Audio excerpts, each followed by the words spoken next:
السلام عليكم ورحمة الله وبركاته. معكم الأستاذ أسامة من مجموعة الواتن الدولية. اليوم إن شاء الله راح نستكمل درسنا في برنامج الأفتر إفكت. طبعا إحنا أخذنا برنامج الأفتر إفكت قبل الأسبوع الماضي، وتعلمنا فيه أشياء جدا مهمة. تعلمنا فيها أشياء نظرية عملية. حنتعلم اليوم بعض الأشياء العملية والأشياء النظرية. طبعا الأشياء النظرية اللي قلت لكم إياها جدا حتكون مهمة، لأنه هي الأساس، يعني هي أساس الدرس، أو أساس هو الأفتر إفكت. يعني مو بس إن نحن نتعلم الأفتر إفكت، لا، كمان إن نحن نتعلم البريمير، نتعلم الإخراج والتصوير. طيب خليكم معي، بس خلينا نفوت على الفيديو اللي بدي أوريكم إياه.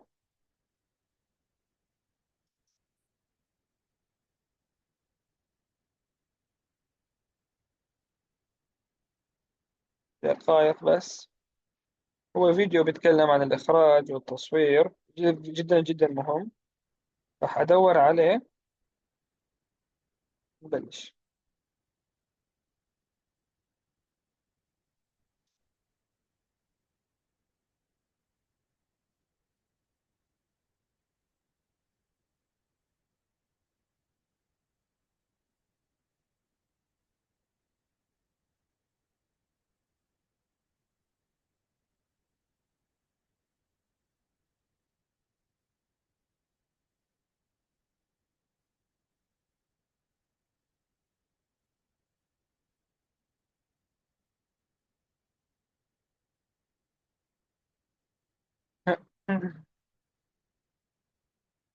هو بالإنجليزي ولكن مفهوم، يعني ما بدش.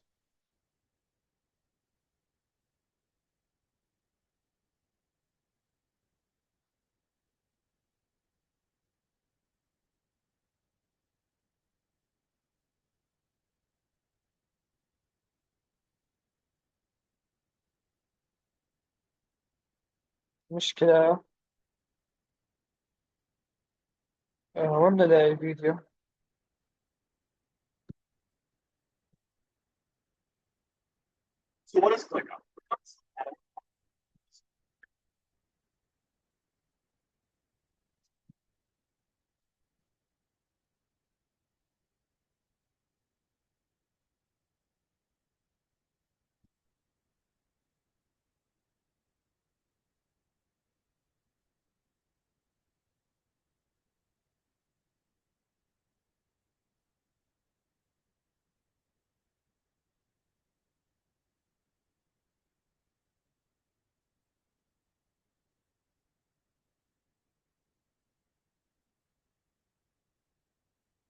ثواني بس شوي والله.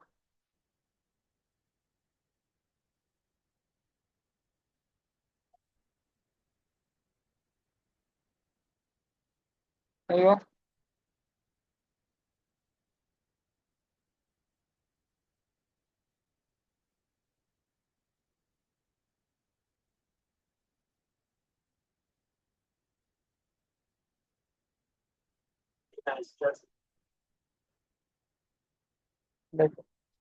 آه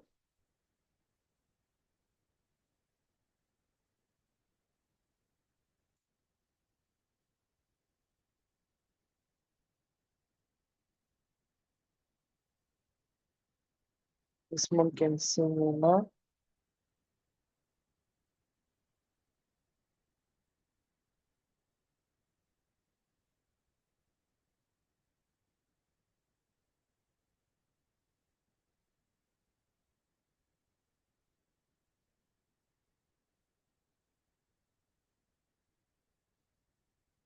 ثواني نبحث هيك.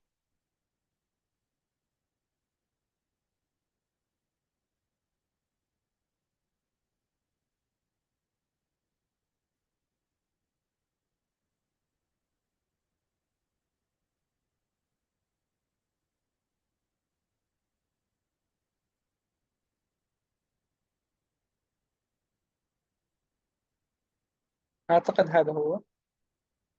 أيوه. راح أسوي شير، أترككم مع الفيديو.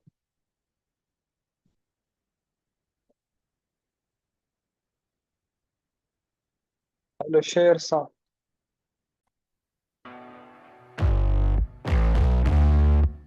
Hey guys, Justice here with TomorrowsFilmmakers.com, the largest online film academy in the world, and today we're going to be talking about cinematic color. Now, if you haven't seen our other videos on cinematic composition, cinematic lighting, and cinematic movement, definitely go check those out because I think those would be really helpful for you guys to watch and understand more about cinematography. But today I want to talk about something that isn't talked about nearly as much as it should, and that is cinematic color in your storytelling. Now, did you know that you can make an audience feel a certain way just by showing a color? It could be the color of a light, the color of a jacket, a car, even the atmosphere around them. All of these can communicate a message. So in this lesson, we're going to show you how they use color in Hollywood today, and also how you can use color in your projects. But if you enjoy these lessons and you'd like to learn even more, you can check out our full academy at tomorrowsfilmmakers.com.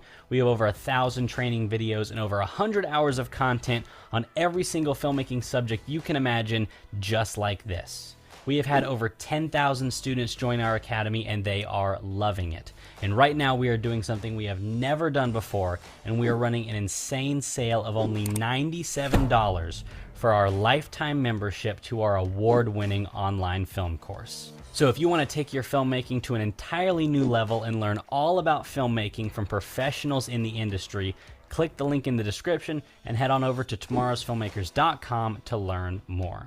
But with that being said, how can color tell a story? Or more importantly, what is the purpose of color in your films? You would think that every single color would have a specific feeling that is universally used that way. Orange is nice and warm and gives a homey kind of feel, while blue is very cool and can be used to show danger or some other emotion. And while that may be true to a degree, if you establish a color to mean something at the beginning of a film, the audience will subconsciously feel that way when you show the color again. So if we establish that warm is bad and blue is good, when warm color comes on the screen, the audience will start to feel uneasy without knowing exactly why. And that's the beauty of color in a film. It's not supposed to be noticed. The color in your films is purposeful, but should never be noticed. Now, what do I mean by this? So let's just take a color that has importance in a film. Now, like him or not, M. Night Shyamalan is a master of color in film and has always used the color red to show something significant in his films. If something major is about to happen, the color red is always present. A red doorknob, a red shirt, red balloon. There is significance in the color red. You would notice that there were little clues along the way, and one of them was with the color red. We use the color red to indicate anything in the real world that has been tainted by the other world. So since he's established that color as significant, the rest of the films are surprisingly absent of the color red. Why is that? Because the color red is only used for something significant. If it was just throughout the rest of the movie, the audience would be confused. Anytime there was red by mistake, I was like, get it out, get it out. Now, in his fourth film, The Village, he uses the color red to an extreme. There are creatures in the woods that are attracted to the color red, so everyone always wears the color yellow. When you see red, you automatically feel scared and concerned because they're holding the bad color. This color attracts those we don't speak of. You must bury it. Now, this is an obvious example because even in the film, they bring attention to a certain color being bad. But what about a film that doesn't bring attention to itself? Let's take two projects about plagues and disease and see how they handle color. Contagion versus Chernobyl. One is a movie and one is a miniseries, but they both deal with sickness, illness, and disease, and I absolutely love both of them. But if we look at Contagion, we can see right at the beginning that anytime someone has the disease, it's a strong yellow color. And not just a nice yellow, but a sick caution tape kind of yellow. If scientists handle the disease, the suits are yellow. If it shows someone coughing, there's a yellow environment. The director establishes right from the beginning that yellow is a bad color. But when someone doesn't have the sickness, it's bluer than anything you have ever seen before. And why is there such a contrast? Because the movie establishes right at the beginning that yellow is dangerous and blue is safe. And once you establish that, you can let the audience know if something is safe or not just by making it a certain color. When the vaccine comes out, the wrist strap that everyone gets after you take the shot is blue, signifying that the vaccine here is safe. If the wrist strap was yellow, we would automatically feel like the vaccine might not work or was even some sort of fake. And all of this emotion is just by the color of the wrist strap. The color of the wrist strap gives you all these emotions because we have established the color from the very beginning. If we take Chernobyl, they established right at the beginning that green is bad. Anytime radiation is present, there is a green tint throughout the entire scene. When our main character thinks everything is fine, it's normal colors, and whenever he reads about the radiation leak, the color immediately turns green, a sickly, gross green. So green is dangerous and blue is safe. And again, once we establish those colors, we can continue to show the audience what is safe and what is not. The hazmat suits are green, signifying radiation.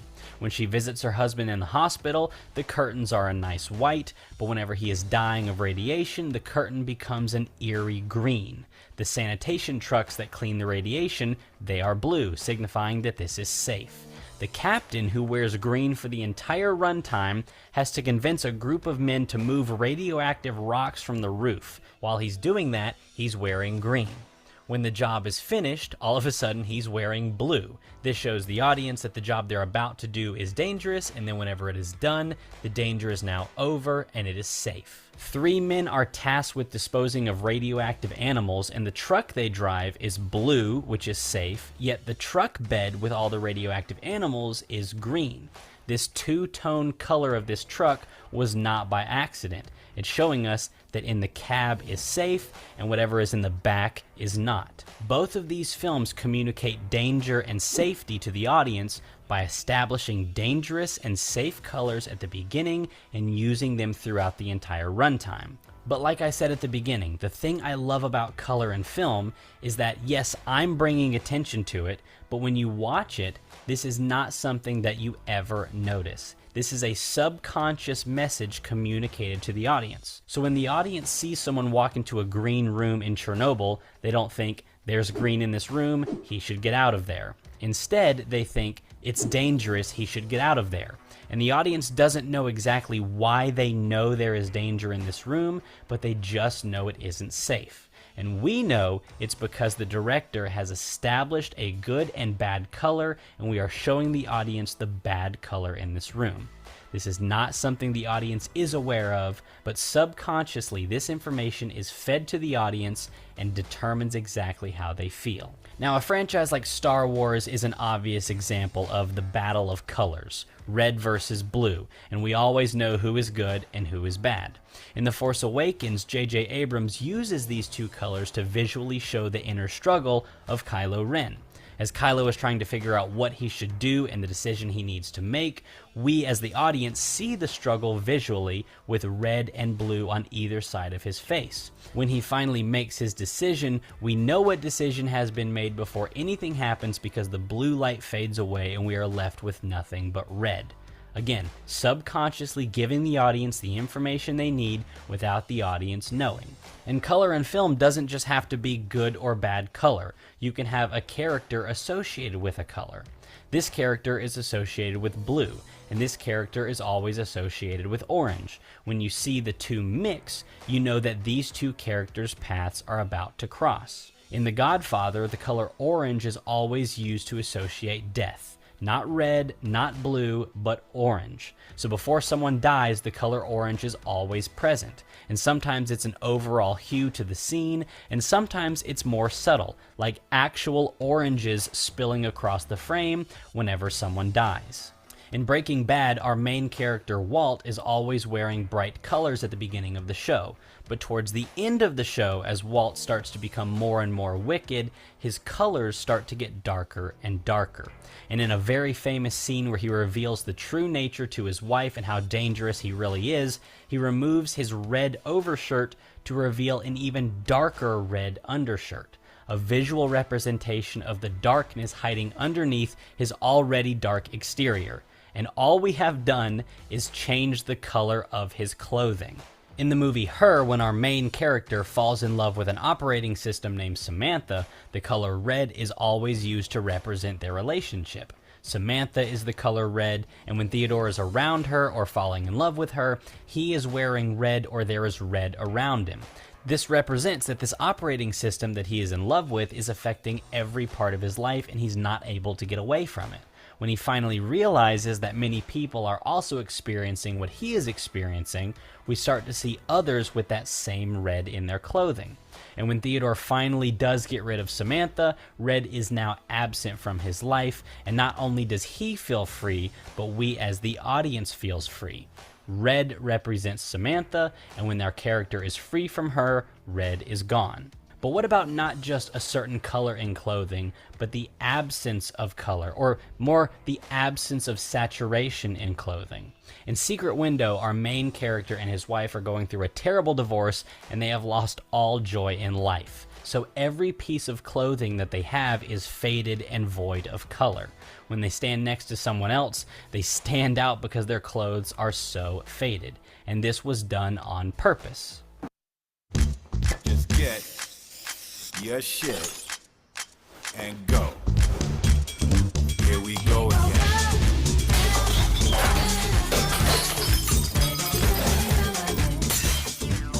Kaçıncı seviye ya? Parfümleri çatlatan çekici kokular. Axe Premium Collection. Working with the color, the mid-tone color. بالنسبة للفيديو أنا كل شوي حشرح لكم شو اللي عم يصير معنا هون مشان شو تكونوا فاهمانين شو عم يصير. اللي في منا مثلا ما بيكون تعرفاني باللغة الإنجليزية، فهذا كل فيديو بشرح لكم. خلينا نكمل. Kind of color that they were very strong, but they fade down like under the sun. It's a kind of twilight zone. Everything is loose, everything is fade. And compared to the flashback and compared to the other character where the color is more bright, more colorful, more happy. You can even take color a step further and have a certain color represent something our main character is searching for. A well-known example is in Blade Runner 2049. Denis Villeneuve has stated that the color yellow represents the truth our main character is looking for. And the color yellow becomes more and more frequent as our character comes closer to the truth.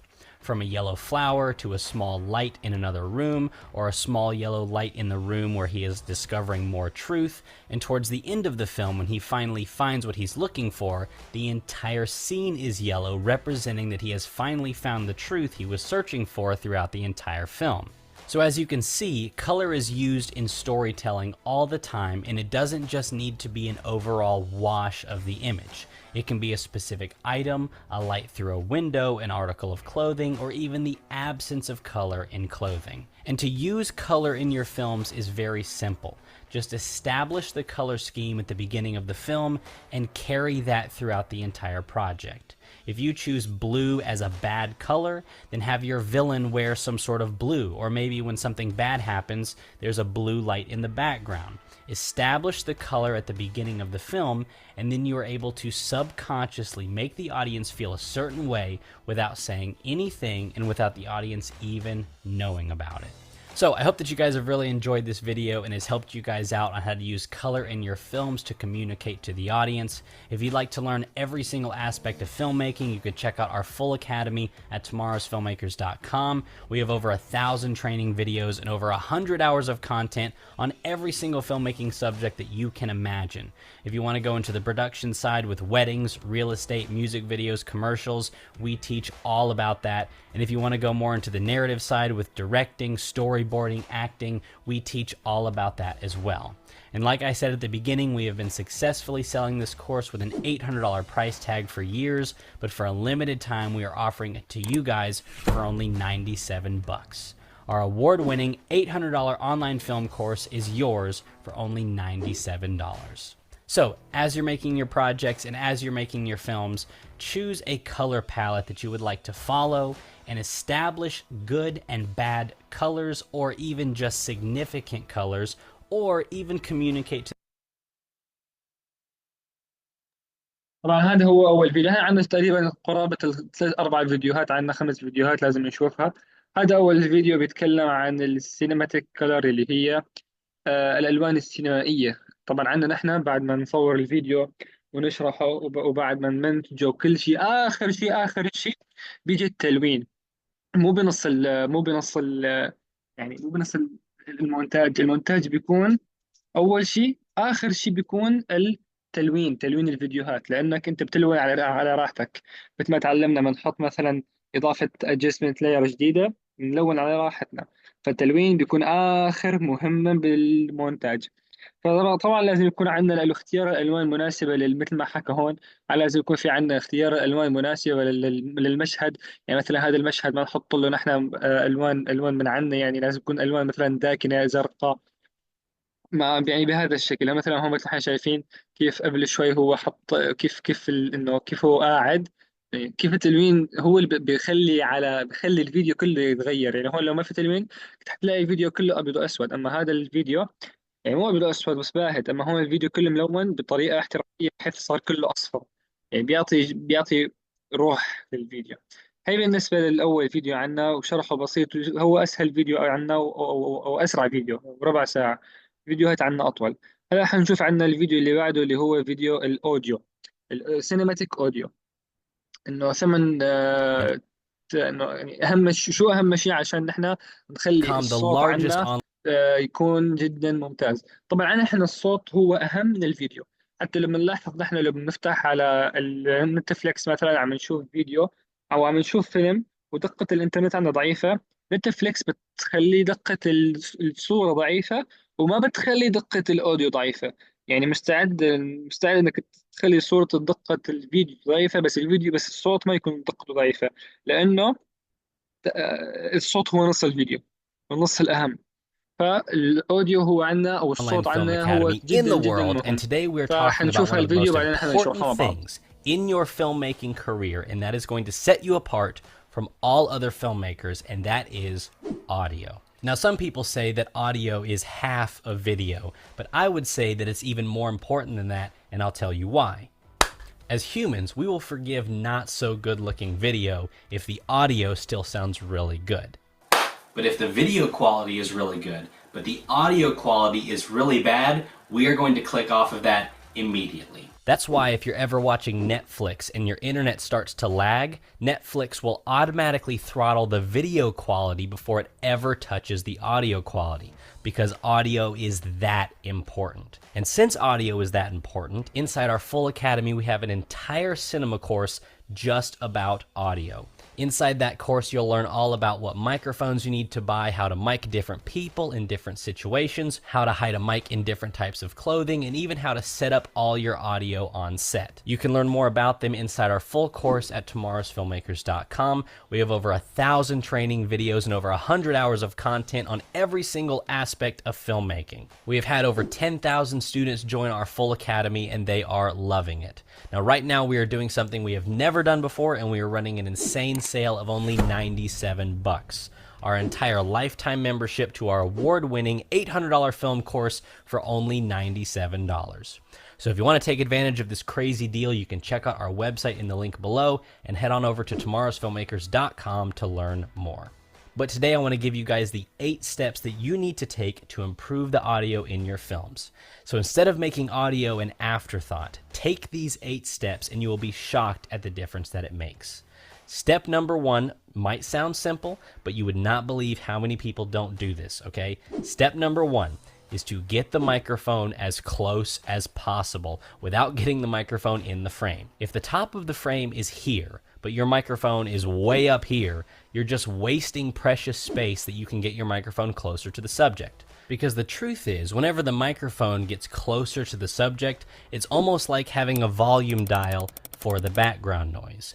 Whenever the microphone is farther away, the entire audio has to be boosted just to keep the same decibels, resulting in a much louder background noise. But whenever it is close to the subject, the microphone gain can be turned way down because it's only needing to pick up what is right in front of it, resulting in a lot less background noise. That's why we never, and I mean never, recommend using a microphone on top of your camera for recording interviews and voices. It's a great source of audio if that is all you have, or if you're just trying to get kind of the noise around, but we would highly recommend putting a microphone over your subject and getting it as close as possible. So whenever you're putting your microphone over your subject, what I see most people do is take the microphone, raise it up, and point it at the subject. I mean, it'll work, but you're way too far away. So with every single shoot, what I will do is I will set the frame exactly how I have it. I will purposefully bring the microphone all the way into the frame and then slowly raise it until the camera operator tells me that it's out of frame. And if you're the camera operator as well, just keep slowly raising it and going back and checking your camera until it's out of frame. And then look at the microphone placement. You can't see the microphone, but look where it is. It looks like it's about to touch the person's head. That's because you want the microphone as close to the subject as possible without getting it in the frame. And if you have a wider frame, that's all right. Just bring the microphone about an inch out of the frame, and this will improve your audio drastically. So get that microphone as close to your subject as possible. And step number 2 goes right along with step number 1, and that is mic placement. Now, we already talked about placing the microphone 1 inch out of the frame, but you don't want to place the microphone below your subject unless you absolutely have to. By placing your microphone underneath the subject, you're still getting his audio, but you're also recording everything that happens above your subject, which is usually much noisier than what happens below your subject. You'll have air conditioners, ceiling fans, airplanes, whatever it is, you will be capturing audio of it because you have your microphone pointed directly at it. So only do that when absolutely necessary. So if the microphone is above your subject, you can either have someone like a boom operator holding the microphone, or you can use what I prefer, and that is a C-stand with a boom cradle. This is basically a little cradle that you can put on a C-stand, and your boom pole will just cradle inside of it. This is what I use personally, but whatever you need to do, just make it happen and get that microphone over your subject. Now, once it is overhead, you want the microphone to be pointed about 3 to 5 inches in front of your subject's mouth. A lot of beginning filmmakers I will see trying to point the microphone directly at the top of their head, or they'll try to angle it so it's pointing right into their mouth. But just imagine the words coming out of their mouth and going upward. You want to point the microphone about 3 to 5 inches in front, where you'll capture the cleanest audio. With lapel microphones, you again want the microphone to be as close to your subject's mouth as possible.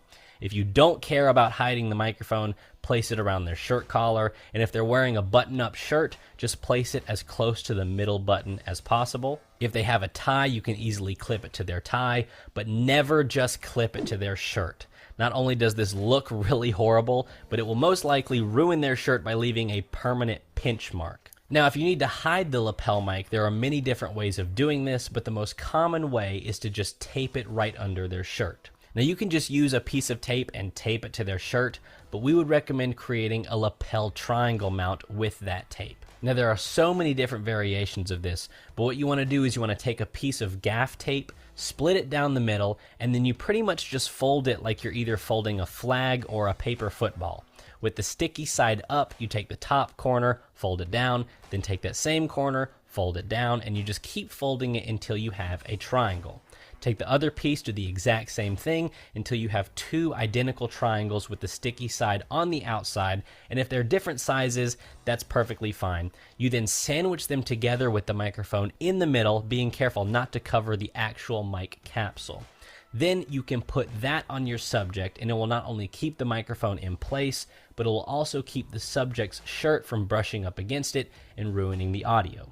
Taping the microphone directly to their shirt will work, but you do run the risk of the microphone, moving around underneath their shirt and you getting all that rustling sound. You can also hide lapel mics in a tie by having it barely stick out of the bottom of the knot, or even taping it underneath the shirt collar on one side. This one does work, but if they turn their head and start talking the other direction, you can definitely hear that their voice gets quieter, so the best thing to do is keep the microphone centered with their body. I've even seen people hide microphones in people's hair so that there's nothing visible on their shirt. Now this is typically used for like stage plays and theater, but I have seen it a few times in kids shows, and I personally would suggest not doing that, because if it's seen, it's impossible not to stare at it the entire time. Also, don't forget that whenever you're taping a lapel to your subject, always tape an extra loop with the cord right underneath the microphone. Now this will give you just a little bit of give on that cord if for some reason the wire gets pulled or the subject stretches weird and it pulls the cord. If we were to tape the microphone to our subject really tight, then any sort of movement is going to pull the microphone right off. But if we have that loop, if they do pull it maybe an inch or so, the give is going to come from that loop and it won't pull the microphone off of the subject. So always have that loop no matter where you are placing the lapel mic. Step number 3 is choosing the right location for audio. Now, whenever you're scouting for a location, it's really tempting to just focus on how good it looks. But whenever you are there, pay attention to the sound. Whenever I walk into a location, I do a test clap to see how bad the echo really is. Now, this basically is where you just go into a room and clap a couple times with your hands and see how bad it sounds there. Is there an echo? Are there sound problems? Is there a bunch of birds? You can even bring a microphone and listen to it through headphones while you're there. And sometimes if I know the time of day that we're shooting, I will actually go to the location the day before at that exact same time to listen to the sound. Because you might not know that every day at that time there's a train that goes by. So as you are choosing the best location, avoid places that are really echoey, with super high ceilings, empty rooms with no furniture, or anything like that. And if there are multiple rooms to record in, go into each room and test the audio. You won't always be able to do this, but if you have the option to choose where to film, film in an area that sounds the best. And like we talked about at the very beginning, sound is just as important as the visuals, and maybe even more important. And because of that reason, I've actually chosen rooms to film in that look worse but sound better. Even though the environment might not look as good visually, it sounds better, and sound is more important. But if you are just stuck in a situation where the sound is just bad and there's no way to go to a different location, step number 4 is to dampen the sound as much as possible. If you are in a room that sounds terrible, you don't just have to say, oh well, and click record. Do everything you can to dampen the sound. In the audio world, there is something called fernies, and these are pretty much just moving blankets that you can put all around your subject to dampen the sound. Simply take a C-stand, make a T with it, clamp the blankets to the top of it, and get that as close to your subject as possible. If you don't have C-stands or anything like that, just get blankets and hang them in any way you can around your subject. Now you want to make sure you don't cast shadows on them or anything like that, but just enough to dampen that sound. You can put them on either side of your subject, you can even put them over your subject, or even underneath them if there's a wood floor that reflects the sound. We recently filmed a cinematography course at the Irwin Brothers studio in Tennessee. We had the room all planned out to shoot in, it sounded fantastic, and it was perfect. But that morning, right when we got to the studio, and I'm talking like hours before we were shooting, they said that they had some emergency with the film that they were working on, and they had to get a bunch of stuff done, and all the rooms would be in use. And the only room they had available was a massive empty warehouse room with absolutely nothing in it. And I cannot express to you how horrible the echo was. I was almost ready to say, nope, we cannot film. We are going to have to just schedule another day. But we got blankets, we got fernies, we placed them as close to the subject as possible. We tried to get the microphone as close as possible. And even though there is still a little bit of echo in the final version, it sounds 1,000 times better than whenever we walked into the room, because we didn't just say, oh well, and click record, but we tried to treat the sound with blankets, and we did everything we could, and it made a huge difference. It doesn't mean that you have to actually be a cinematographer, ever have shot any sort of production. Literally, just go out, explore. So if any of you complain that there is some echo in the cinematography course, okay, you have no idea what we were dealing with. So go to Walmart and get some moving blankets, or even just some blankets that you have laying around your house. It won't stop all the echo and make it sound like you're in a recording studio, but it does make a huge difference. And while you are in the room filming, step number 5 is to get room tone with every shoot. Room tone is pretty much exactly what it sounds like. It's the sound of the environment when nobody is in it. Every single house, every room, every location sounds different. Some have air conditioners going on, some have traffic outside, and if you were to be quiet and just listen to every room, even the room that you are in right now, it has a certain sound to it. Now what you want to do is after your shoot or after a scene, you want to get about 30 to 45 seconds of just pure room tone. Have everyone be quiet, point the microphone in a direction, and record that room tone. Room tone, lock it up, nobody moving around. Call it out, PAs, rolling, rolling.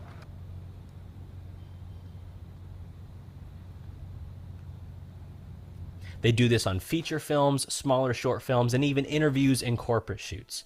You want to get room tone to use later in post. The reason for this is because if the room noise changes, or if you switch between two people that were recorded hours apart and the environment noise might sound different, you want to be able to have a constant room tone to lay underneath them talking. So even if their audio sounds slightly different, you can't tell because you've layered that room tone underneath. Also, if you're going to cut some stuff out, or maybe during a pause someone coughed in the background, you can always remove that audio and then replace it with the room tone you captured, and it blends perfectly.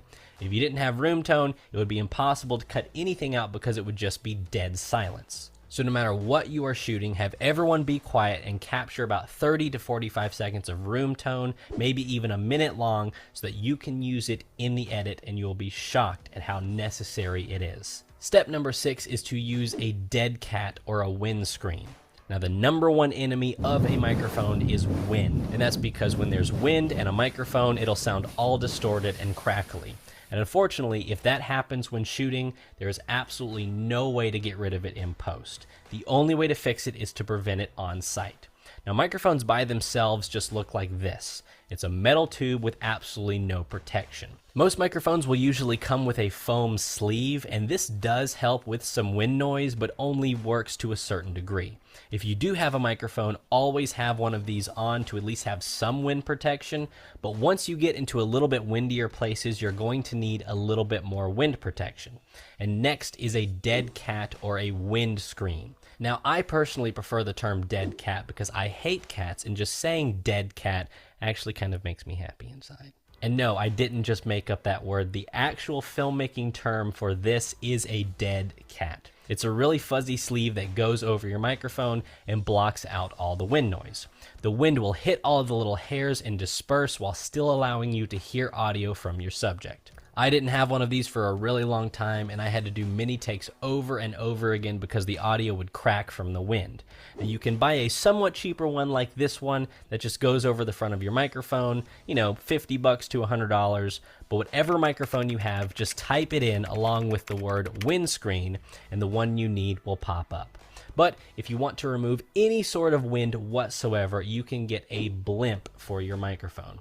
Now these are going to remove pretty much all wind from your microphone, but they can get pretty expensive. It's pretty much a casing that goes around your entire microphone, and then a massive dead cat goes over the casing itself. So you have the wind protection on the outside, and then some space before you even reach the microphone. Again, these are a little bit more expensive, around $300, but will remove all the wind noise from your audio.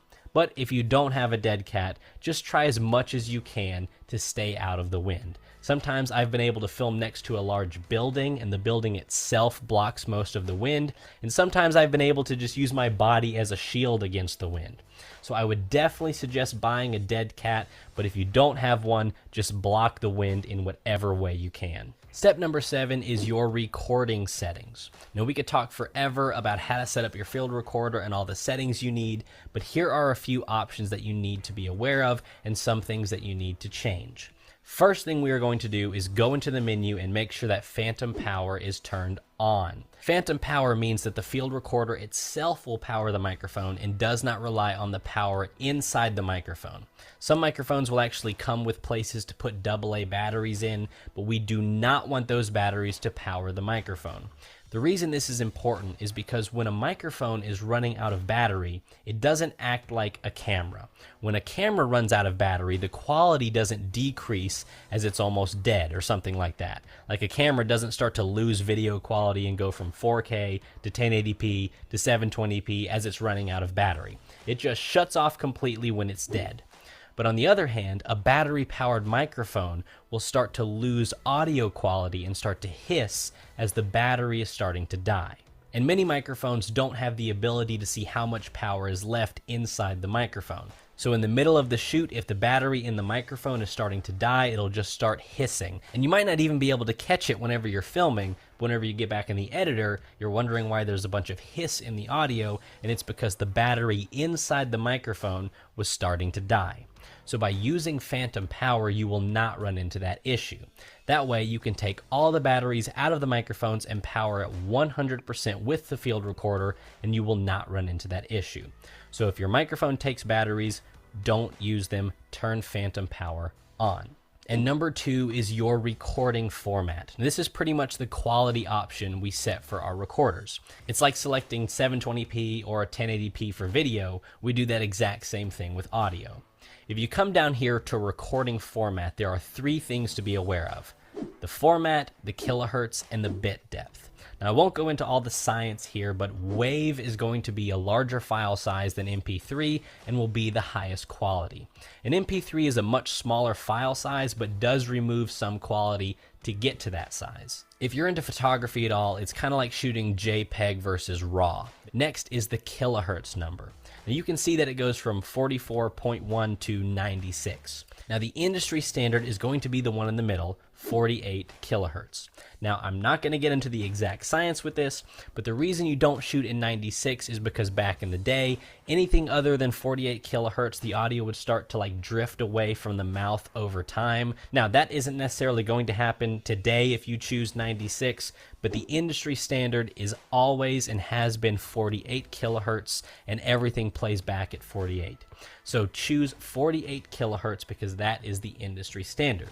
And next is bit rate. And this is something that you basically just want to choose the largest number as possible, which is 24. So the industry standard in recording audio is WAV 48 kilohertz at 24 bit rate. This is what you should always be shooting on, whether you're on a field recorder, in Adobe Audition, or maybe just inside your camera if your camera has that function and has those settings. So choose WAV 48 kilohertz at 24 bit depth. And step number 8 is to monitor your audio at all times. Now this might sound stupid or something you never thought you would ever forget about, but even the most seasoned filmmakers fall into this trap as well. Don't just listen to the audio once and then put down the headphones. Monitor them at all times. Now I did a film shoot one time where I listened to the audio, it sounded great, I pressed record, and then I walked away to interview the person, and the microphone got unplugged while I was walking away, and I had no idea until I got home to edit it because I wasn't listening to the audio. I then had to reschedule the whole thing. We had to do the whole thing over again because I didn't put the headphones on. So always put headphones on. And if you need to listen to what's going on around you, or maybe you're like asking the questions to the interviewer, only put on one headphone over one ear. That way you can still hear the things around you and the person you're interviewing doesn't think that you're like blocking them out. But whenever we are monitoring our audio, what are we looking for with the levels? Well, whenever you're monitoring sound, you will see the green bar going up and down as someone is talking. If they start to talk really loud, the levels will go up, and if they start to talk quietly, the levels will go down. Typically, you want to always have the audio level stay around -12 dB. This is where your average peak is. 0 is where it peaks, and everything over that will be distorted. Now, this doesn't mean that whenever someone's whispering really softly, it needs to stay at -12. You just want the average levels whenever they are talking to be at -12 dB. And if the person laughs really loud and it just peaks for a second, hopefully your limiter will take care of that. But just have the person talk for a minute how they're going to talk normally and move the levels around until they are right around -12. And if you're still unsure, it's always better to be a little too quiet than a little too loud. If you're a little too quiet, you can always bump up the audio, and it might add a little bit of hiss, that's okay. But if you're too loud and it starts to crack and distort, there's absolutely nothing you can do about it. If you take these 8 steps and apply them to your audio, you will be shocked at the difference it makes in not just the quality of your audio, but the quality of your entire project. If you'd like to learn even more about audio, we have an entire 30-episode audio cinema course taught by Joseph Santoyo on everything you need to capture fantastic audio. In our full course, we have over 1,000 training videos and over 100 hours of content on every single filmmaking subject that you can imagine. If you want to go into the production side with weddings, real estate, music videos, commercials, we teach all about that. And if you want to go more into the narrative side with directing, storyboarding, acting, we teach all of those as well. And like I said at the beginning, we have been successfully selling this course with an $800 price tag for years, but for a limited time, we are offering it to you guys for only $97. And I'm not even joking. Our award-winning $800 online film course is yours for only $97. So I hope. تمام، هذا هو الفيديو الثاني خلص معنا. خلينا ناخذ بريك سريع وبعدين نرجع نشرح اللي أخذناه.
السلام عليكم ورحمة الله وبركاته. نرجع نكمل الدرس تبعنا.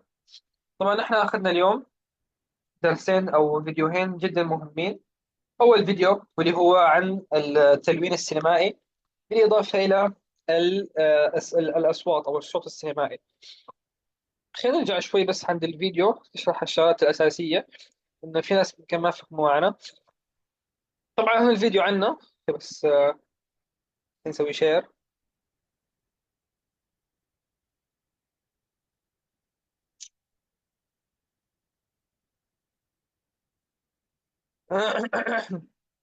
طبعا هون عن الفيديو شرح كذا شغلة، منها أنواع المايكات مثل ما احنا شايفين هون.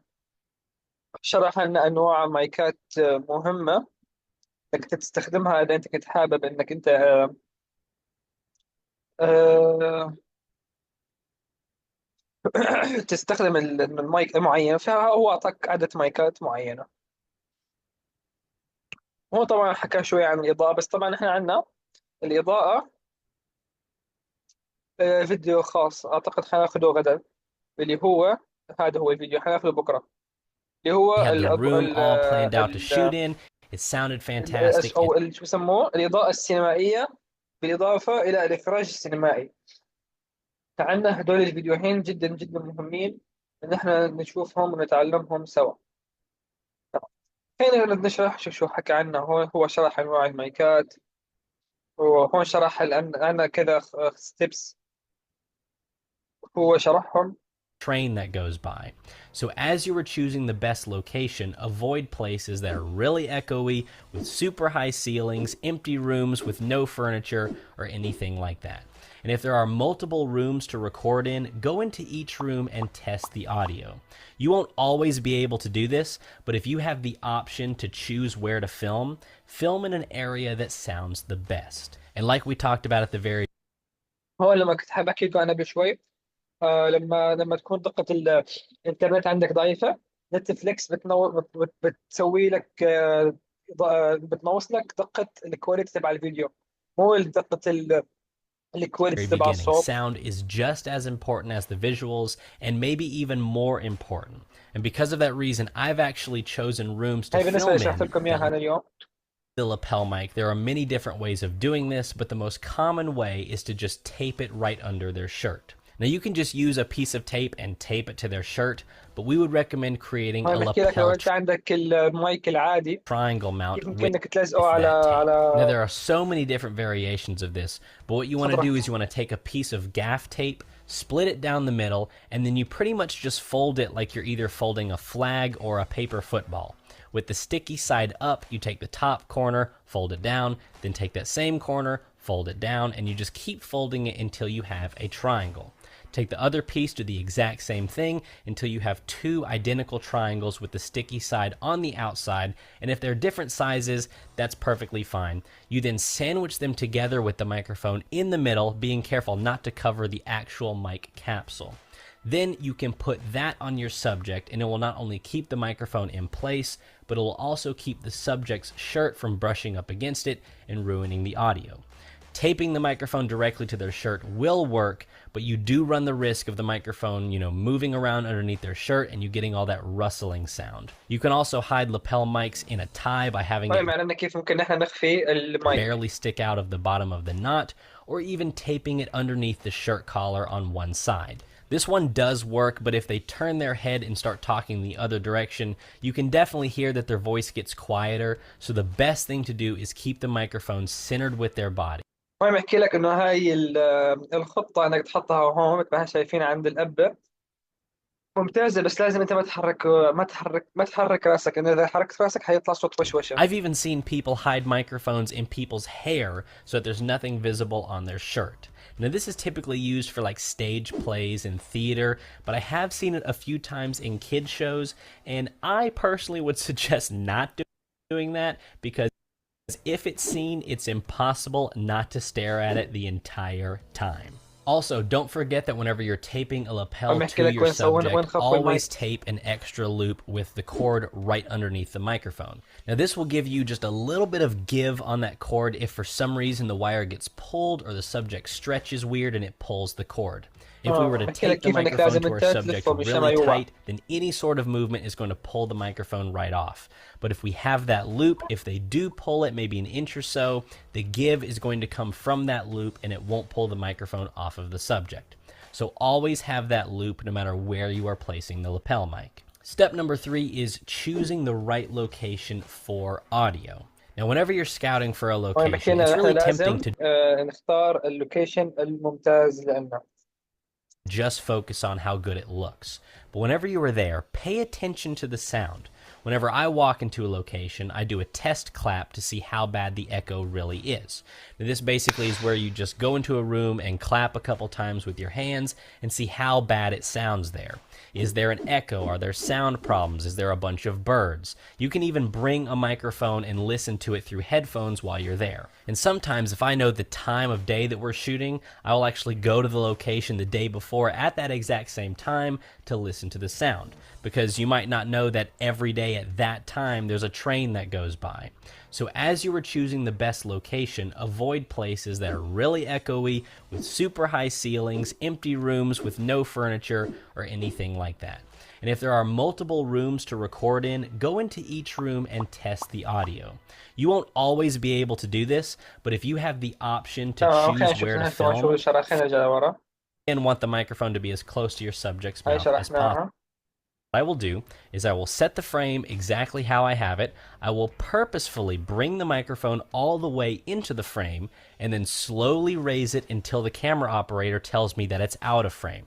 And if you're the camera operator as well, just keep slowly raising it and going back and checking your camera until it's out of frame. And then look at the microphone placement. You can't see the microphone, but look where it is. It looks like it's about to touch the person's head. That's because you want the microphone هون as بحكي لك انه كيف انت لازم تخفي المايك بالنسبه لما تكون عندك مايك متحرك، كيف لازم تخليه هو فوق الفريم تبع شو، تبع فريم الفيديو او فريم شو بسموها الكاميرا. المهم close to the subject as possible without getting it in the frame. And if you have a wider frame, that's all right. Just bring the microphone about an inch out of the frame, and this will improve your audio drastically. So get that microphone as close to your subject as possible. And step number 2 goes right along with step number 1, and that is mic placement. Now, we already talked about placing the microphone 1 inch out of the frame, but you don't want to place the microphone below your subject unless you absolutely have to. By placing your microphone underneath the subject, you're still getting his audio, but you're also recording everything that happens above your subject, which is usually much noisier than what happens. بحكي لك لو انت حطيته بهذا الشكل فوق راح يكون في عندك ضوضاء او نويز اقل من لما تحطه من تحت، فيفضل انه هو يكون من فوق. لا شايفين هذا هو ستاند للمين، ستاند للمايك. انك اذا ضليت حامله يمكن انك انت ممكن ينزل بالغلط على مستوى الكاميرا ويبين بالكاميرا وينتزع المشهد. فلازم يكون في عندك ستاند مثل هذا افضل عشان افضل الاول شيء علشان تتحكم فيه ما ينزل، بالاضافه الى انه بيخفي لك الضوضاء. تمام. برأيي خلينا ننهي هون الفيديو لانه خلص الوقت. وان شاء الله بكره مثل ما حكينا انه حناخذ فيديوهين عن الانيميشن او التحركات السينمائيه والاضاءه السينمائيه. شكرا استفدتوا. السلام عليكم ورحمه الله وبركاته.